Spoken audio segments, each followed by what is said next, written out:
Let's take a quick look at how to set up SLAs in Stocky Desk and how they can help you track your team's performance inside any help desk. An SLA, or Service Level Agreement, is a time-bound promise to resolve tickets. If it's missed, the system flags it as an escalation. To create one, go to the NavBar and click the tab labeled SLA. Hit the Create button to get started. Select the type of SLA you want, let's say based on ticket priority and stage. Then, choose the help desk this SLA will apply to. Click Save and Next. Now, pick the specific stages between which the SLA will apply, maybe from Open to In Progress, and choose the ticket priorities this SLA should cover. Next, set your response time, say 10 minutes.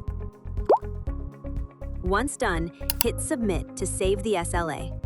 Once saved, you'll see a summary and a list of all SLAs you've created so far. Now, let's test it. Head back to your help desk list. Pick the help desk we used and click Create a Ticket. Fill out the form and hit Next. Add the contact. Either select an existing one or create a new one. Skip the image upload and create the ticket. Now, we wait 10 minutes. Let's fast forward. And there it is, an escalation. This means the SLA was breached and the system flagged it automatically.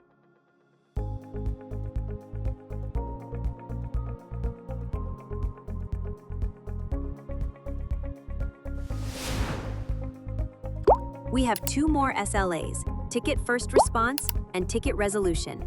These work similarly, but on a set of different rules, which you can see now.